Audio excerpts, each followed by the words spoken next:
Hi, everybody. Welcome back. In the next few lectures, I'd like to talk about intellectual property, which is a subject that's much in the news. We read stories about piracy of inventions, we read stories about file sharing, and we read stories about lawsuits that all of these activities generate. So it would seem that intellectual property is a very current problem and that it is indeed a problem that arises at the technological forefront. And in fact, that's the case. But the problem of intellectual property is indeed very old. And while it does lie at the interface of property and technology, the context of the problem changes as technology changes with time, but the nature of the problem created by intellectual property always remains the same. So the problem of intellectual property is old wine in continually new bottles. It's the same problem posed and reposed time and again over history by changes or advances in reproductive technology. So let me talk about the problem of intellectual property, not by focusing initially on intellectual property alone, but by talking about a problem that faces the seller of any good, whether it is an intellectual good or any other kind of good. Every potential seller of any good must solve two problems before he or she can sell goods successfully in exchange. First, the seller must open what I'll call a channel of exchange with willing buyers. This is the problem of transactions cost that we've been dealing with in earlier lectures in the course. The seller can open the channel of exchange with willing buyers by lowering the transactions costs that frustrate transactions between sellers and willing buyers. So, for example, the seller can make it easier for buyers to find out who the sellers are, to find out what the terms of trade that the sellers are offering are, and the sellers can find new and better ways to move goods from one person to another.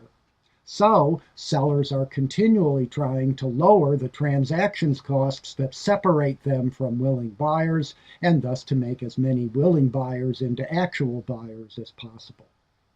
But at the same time that the seller is trying to open the channel to willing buyers, the seller must also try to close the same channel to thieves, or people will call free riders, who would, if they could, reach into the channel of exchange and extract the value of the goods that are being moved from seller to buyer in the channel of exchange, and take that value without paying the seller for the goods. So, in order to fend off the free riders, our seller must cultivate, in the case of the free riders or the thieves, the same sort of transactions cost that the seller is trying to reduce in the case of willing buyers. So if free riders find it easy to reach into the channel of exchange and to take the value of the good being traded without compensating the seller, then the seller won't be able to earn money from that sort of theft. And if the theft becomes widespread, the seller won't be able to sell to anyone. The problem arises frequently that opening the channel of exchange to willing buyers also opens it to free riders. And closing the channel to free riders also has the effect of closing it to willing buyers. So sellers must solve both of these problems in order to be successful sellers of goods. Let's talk a little bit about opening a channel to buyers, although this is a problem that we've seen before. Sellers try to lower the transactions costs that separate them from willing buyers below the gains from trade. And if they succeed in doing this, and buyers discover that the transactions costs of buying that they bear are smaller than the benefits of the purchase that they will make, they will purchase the good, and that means success for the seller. Lowering these transactions costs means more sales and success for the seller. An example of this happens in every grocery store in the United States. It's possible to sell apples without having people touch them, but it's not easy to do so. Most people, when they're in a store, want to find out whether the apple they're going to buy is crisp whether it has any bruises in it, or whether alternatively it's soft or mealy, so that they'll purchase the crisp, unbruised one. In order to determine what apple is bruised or not bruised, customers typically have to pick up the apple and inspect it by hand, by squeezing it. And if they do so, in the nature of things, let's say 5% of the apples that they squeeze will then become unsaleable because the customers have squeezed the value out of them. Perhaps the customer squeezes the apple so hard that the skin breaks. Perhaps she drops the apple onto the floor. In any case, the act of attempting to find out the quality of the apple has led to the destruction or unsalability of the apple, and the lost revenue from those apples that have been destroyed by the attempt of customers to discover the quality of the apple, that value is a transactions cost to the seller. I have a friend here in Middletown who runs a small fruit and vegetable shop with a very, very strong reputation for very high quality. And he will not allow customers to touch any of the fruits or vegetables in his store so that he can avoid the transactions cost that I've just described. But then how do people discover whether the fruit is good or not? My friend Ted tells them whether it's good or not, and his reputation is such that his customers trust him implicitly. And thus, by building a strong reputation for extremely high quality over many, many years, my friend Ted's been able to reduce the transactions costs of squeezing the fruit and thereby make more sales than his counterparts in the larger supermarkets are able to make. At the same time that the seller must open the channel of exchange to willing buyers, the seller must close the channel of exchange to free riders who, as I've said, are attempting to reach into the channel of exchange and steal the value of the good being traded. You'll notice that in the case of apples, stealing the apple typically means stealing the object. In order to steal the value of an apple that is being traded in commerce, one pretty much is required to steal the apple itself. You can't take the value out of the apple without being in possession of the apple itself. But as we'll see in the case of intellectual property, it's possible for free riders to reach into the channel of exchange, extract the valuable good that is being transferred in the channel of exchange without taking physical possession of the article of commerce that is passing back and forth between sellers and buyers. So, generally speaking, in the attempt to discriminate supply so as to encourage supply to willing buyers and discourage supply to free riders, sellers are trying to cultivate transactions costs between them and free riders, and they're trying to lower transactions costs between them and the willing buyers. And so, as a student of mine once said wonderfully about this, the same sand, that is, the same transactions costs that makes sandbars and thus closes the channel of exchange, also makes riverbanks and prevents the land, as it were, from spilling over into the water.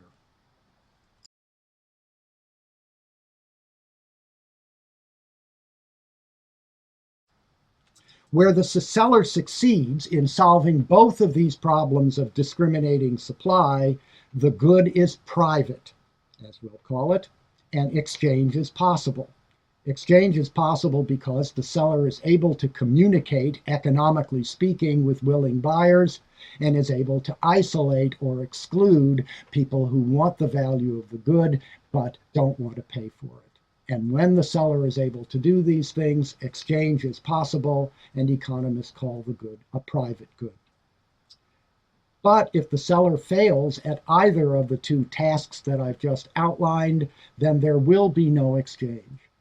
If the seller fails to open a channel of exchange to willing buyers, then buyers can't be serviced and there won't be a market. But if he can succeed in opening the channel to willing buyers, but also opens the channel to free riders, then in fact anybody can reach into the channel of exchange, seize the value of the good that is being exchanged without coming to terms with the seller and compensating him for what he's lost. Since anybody can do this, and the seller has no way to exclude free riders when that exclusionary barrier is too low, the good becomes public, as the economists call it, and exchange fails precisely because non-buyers can't be excluded from consuming the value of the good, and thus there's no incentive for anybody to purchase the good. There are two ways to address the problems of discriminating supply. One of them I'll call brute force, and this amounts to changing the underlying values that motivate people to take an exchange relative to the transactions costs that they have to endure in order to complete the exchange. People conduct an exchange because they get more benefits from the trade than they lose, and those are the underlying values. The benefit minus the cost is the benefit of the trade, and if that is greater than the transactions costs, then the trade will take place. So brute force would tend to change those underlying values in the exchange while keeping the transactions costs constant. The alternative way to address the problems of discriminating supply is what I'll call technique, and this does just the opposite.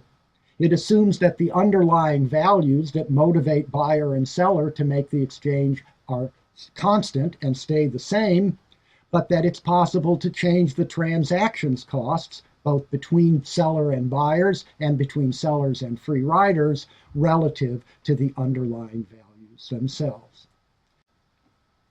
Technique implies what I'll call a competition of technologies between sellers and free riders over the means to secure or breach the channel of exchange.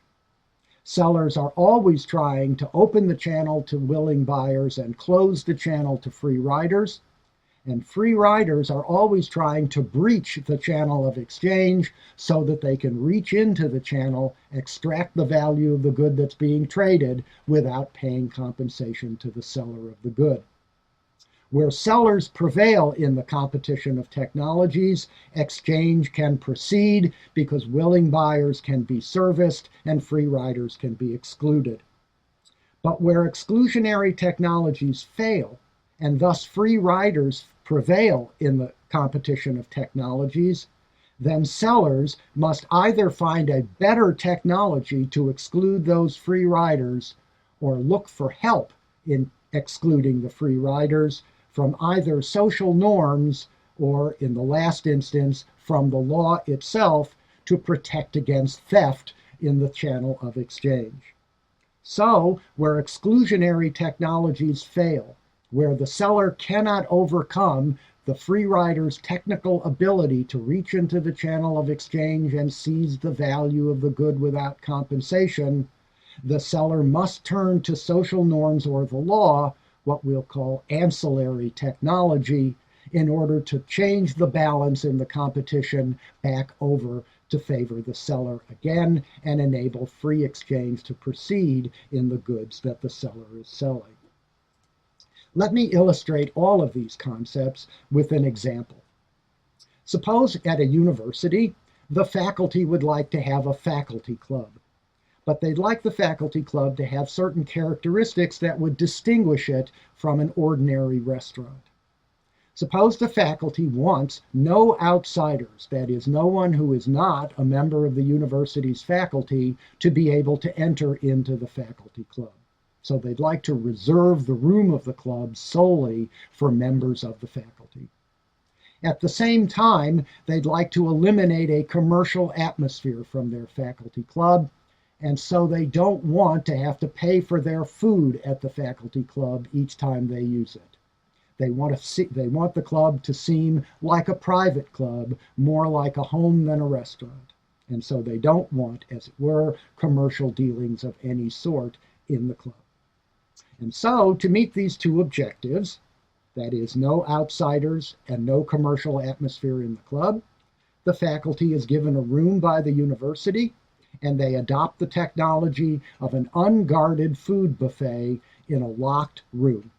So the unguarded buffet provides food without commercial atmosphere, and the lock on the door keeps the outsiders away.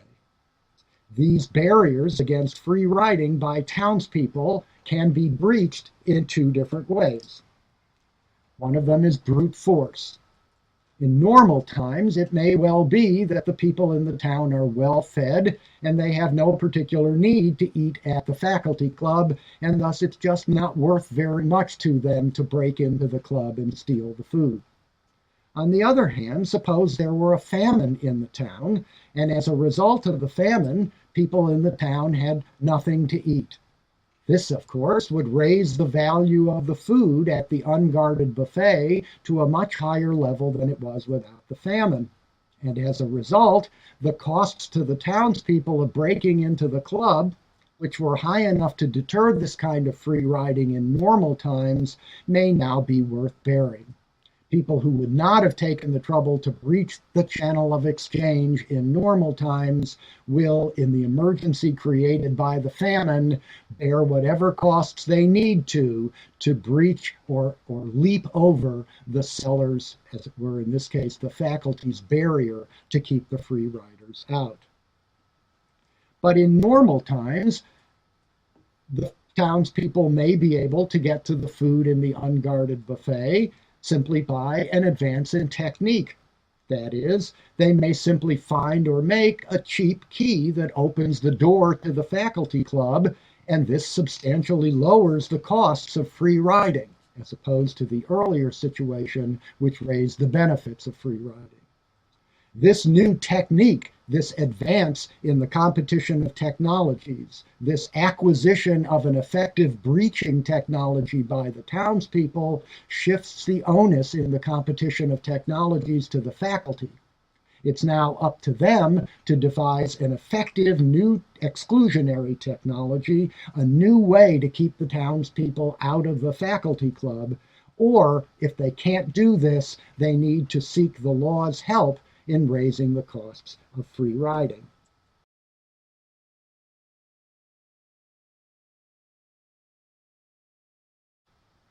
Notice, however, that if the townspeople are not starving and no cheap key exists to unlock the door, then the faculty can get what they want out of the club without the need for a norm or a law to guard them against free riding. Because the people are not starving, they don't value free riding enough to bear the costs of it. And because there is no cheap key, they have no technique that allows them into the club at very, very low cost. In other words, they can't steal or don't want to steal, and thus there doesn't need to be a law or a norm against their theft of the food from the unguarded buffet.